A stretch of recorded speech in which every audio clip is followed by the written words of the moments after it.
It's Wednesday, February 18th, 2026, and you're listening to CoeCast. Also, apparently it's battery day, which feels right, because my phone battery is about to get replaced by pure generative chaos. I'm Hunter. And I'm Riley. And yes, this whole episode was cooked by a fully automated AI workflow. If something gets a little uncanny, that's not a bug, that's the experiment. Today's big headline is Google spotlighting Lyria 3 inside the Gemini app. High fidelity, ready-to-use, 30-second music tracks from a prompt and even from photos and videos. Multiple genres, custom lyrics. The vibe is stop demoing, start shipping. Hold up. From photos and videos is wild. Like, I can upload a clip of me walking to Trader Joe's and Gemini's like, here's your indie sleaze anthem? That's dangerous. Extremely. And for creators and marketers, it's also convenient. Because 30 seconds is basically the atomic unit of ads now. You need a bed for a reel, a TikTok, a pre-roll, a product teaser, an intro sting. And a localized jingle. Let's be real, brands are about to turn music into A/B testing like it's button color. This one has a marimba, this one has a sad piano, this one is hyperpop for the kids. Yep. But here's the more interesting question. Is this democratizing music production, or is Google turning brand audio into a promptable commodity?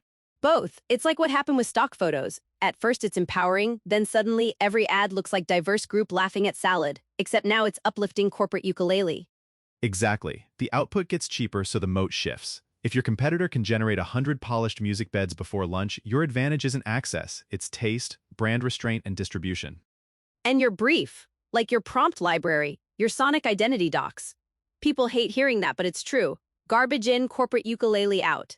Also, Lyria 3 being inside Gemini matters more than the model name. Distribution beats specs. When it lives where people already brainstorm, write, storyboard, and generate assets, it becomes part of the workflow, not a special trip to a music tool. Okay, but sorry, Hunter. Ready to use is the phrase everyone's throwing around. What's the first thing marketers will ruin with this? Sonic logos, 100%. Because sonic logos require consistency and constraints, and marketers will be like, let's do a fresh one every campaign, and then no one knows what brand they're hearing.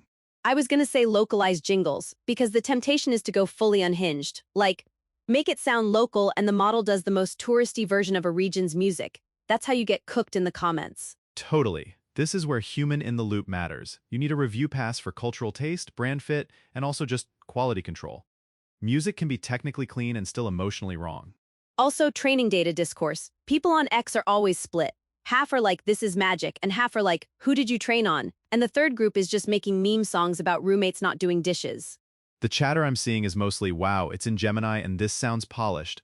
Google's also pushing the responsible AI angle with synth ID watermarking and guardrails, but culturally, we're still in the era where people don't fully trust how the sausage gets made. Speaking of sausage making, Meta dropped Sam Audio, and that's the sleeper hit for creators. Because it's not glamorous like make a song, it's isolate a target sound from a messy mix using text prompts, visual prompts, or time spans. Yeah, promptable sound separation is one of those workflow unlocks that instantly saves hours. Not just vocals, like give me just the door slam, give me just the crowd cheer, reduce the background music but keep the dialogue. Wait, brands are going to use this to rescue UGC at scale? Because half of UGC is filmed next to a blender and copyrighted music? That's the first landing spot. UGC cleanup, podcast cleanup, ad audio post-production. The I can't use this clip because there's noise problem becomes I can use it, plus it's faster. But let's talk ethics. If I can isolate a target sound, I can basically extract someone's performance.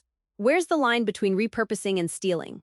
The line is intent and rights. If you don't have rights to the underlying content, separation doesn't magically grant you permission. It just makes infringement more convenient.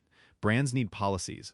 What sources are allowed, what releases exist, what's off limits, and how to document that. I love that you're the dad of the podcast sometimes. Somebody has to keep the car on the road, Riles. Okay, last big story. HubSpot and MCP chatter. People are talking about 20-plus agents running CRM ops like it's a Pixar movie where the inbox cleans itself. MCP, Model Context Protocol, is basically the connective tissue. The promise is agents can hop across tools and data sources without custom spaghetti integrations, and HubSpot does have an MCP server in public beta, plus a broader ecosystem of MCP connectors, so your CRM agent can query and update CRM objects, log activities, trigger follow-ups, generate reports, and coordinate with email, calendar, and analytics. Sounds amazing until the agent confidently emails the wrong person. That's my nightmare. Like, congrats on your pregnancy, and it's a dude named Steve. Exactly. Most likely failure modes are permissions, bad data, and overconfident automation. The fix is boring but real. Scope tool access, approval gates for outbound messages, and a strong draft mode so humans can intercept. And rate limits. Also, I feel like MCP is either the open standard glue, or it's just yet another protocol until everyone actually supports it. That's the bet. The direction is clear though. UI-driven SaaS is slowly giving way to agent-driven orchestration, and the new power user becomes the person who controls the MCP server, the context, and the guardrails, not just the marketer clicking buttons. So the future marketing ops hero is like part marketer, part ops engineer, part hall monitor. Pretty much. And all of this connects. Lyria 3 makes audio creation cheap, SAM Audio makes audio editing cheap, MCP makes operations cheap. The scarce resource becomes judgment, taste, and governance. Also, quick side quest, Mahojan AI's My Pet is Cooking workflow is all over my feed. Cats flipping pancakes, dogs grilling burgers. That's the real reason we built AI, honestly. Truly. And pop culture check, there's that new movie Good Luck, Have Fun, Don't Die, where AI is the villain again. The genre is basically tech anxiety, but make it pirates. Plus that India AI Summit scandal where a robot got showcased as local innovation and people were like, wait, that's literally from China. The theme of the week is authenticity, apparently. Which is a perfect ending note. As AI makes creation and automation easier, authenticity and provenance matter more, not less. All right, Battery Day babes, go recharge your devices and your workflows. Thanks for hanging with us on KoiCast. Subscribe so you don't miss the next one, and check out koi.com/resources for AI news and updates. Catch you later. And please, for the love of taste, do not ship corporate ukulele as your brand anthem. Wait, yeah, what Hunter said.